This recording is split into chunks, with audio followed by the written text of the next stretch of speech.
Halo Bapak Ibu semuanya, di sini saya akan melakukan refleksi kegiatan pembelajaran selama saya mengikuti guru penggerak 9 ini. Jadi pengalaman yang saya peroleh itu banyak sekali, misalnya saya mengenal LMS, dapat teman baru, mendapatkan PP yang sangat kooperatif, bahkan beliau malam-malam tidak segan untuk memberikan kabar apa tugas atau tugas-tugas yang perlu kami selesaikan.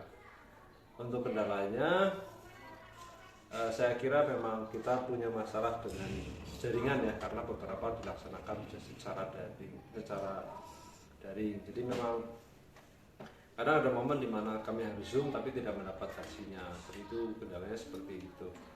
Kalau untuk materinya buat saya sendiri, memang materi Ki Hajar Dewantara itu kan sudah pernah kita dapat ketika kita menempuh pendidikan S1 gitu. Tapi dalam hubungan ini saya diingatkan lagi dan belajar lebih dalam apa sih pemikiran-pemikiran Ki Hajar Dewantara yang sesuai dengan apa yang kita hadapi di kelas setiap harinya gitu. Kemudian untuk mengatasinya bagaimana? Untuk mengatasinya tentu saja yang pertama saya tanya-tanya kepada PP, pengajar praktiknya itu Bu Yunani. Beliau sangat luar biasa, sangat welcome dan senang lah untuk berbagi dengan kami begitu. Yang berikutnya saya juga tanya-tanya dengan teman-teman sekelas satu kelompok dan mengajak mereka untuk berdiskusi begitu. Ada yang melalui Zoom, kadang chat malam juga, misalnya ada tugas apa yang belum dikerjakan seperti itu. Dan ada pula kadang ya mencari inspirasi lah sambil ngopi, kemudian tanya dengan teman-teman yang ada di sekolah saya seperti itu. Mungkin itu sih pengalaman, kesulitan sama cara mengatasi kendalanya.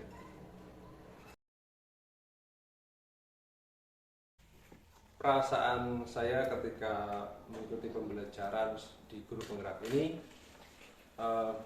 yang pertama sangat excited ya. Jadi karena kita itu dipertemukan dengan teman-teman guru yang baru, yang satu visi, dan PP Fasil juga selalu mengingatkan bahwa ini adalah bagaimana kita mengembangkan potensi kita dan bagaimana kita menjadi seorang pemimpin pembelajaran. Nah, yang saya rasakan ketika melaksanakan aksi nyata itu, saya harus bolak-balik mengingat bahwa apa sih pemikiran Ki Hajar Dewantara yang bisa kita aplikasikan dalam pembelajaran begitu. Jadi saya sendiri merasakan dampaknya bagaimana saya harus mengubah cara berpikir saya yang lama menjadi pemikiran Ki Hajar Dewantara yang sangat visioner. Jadi meskipun ini sudah dibuat oleh beliau kurang lebih 100 tahun yang lalu, tapi pemikiran beliau masih sangat relevan. Dan harapan saya pun bisa memiliki pemikiran yang sama, konsep atau ide gitu, yang sekiranya bisa digunakan dalam pembelajaran sehingga pembelajaran hari ini yang dilakukan oleh siswa itu bermanfaat di masa depannya seperti itu.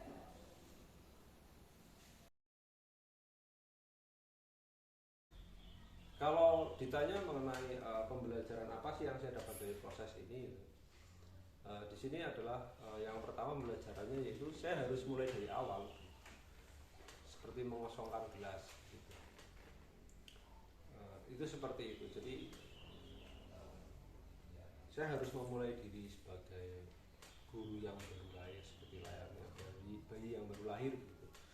Karena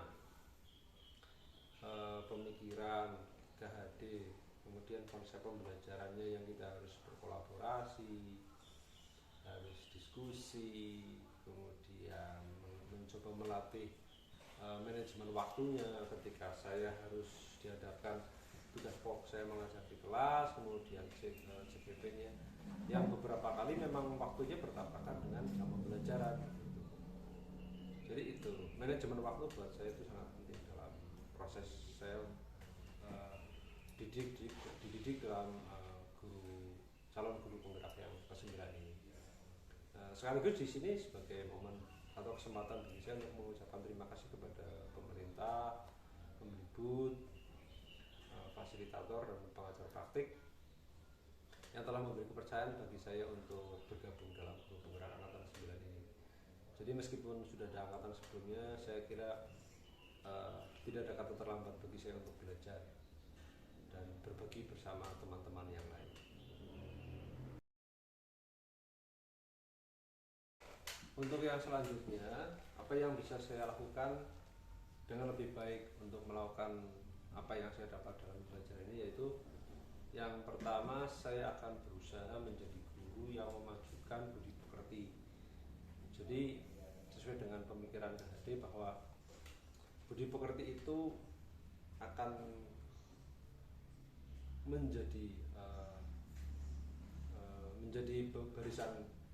barisan utamanya sebelum siswa mendapatkan pengetahuan. Jadi apalah artinya siswa itu pintar, cakap, cerdas, tapi mereka tidak memiliki budi pekerti. Sekaligus menjadikan budi pekerti cerminan bagi diri saya sendiri seperti itu.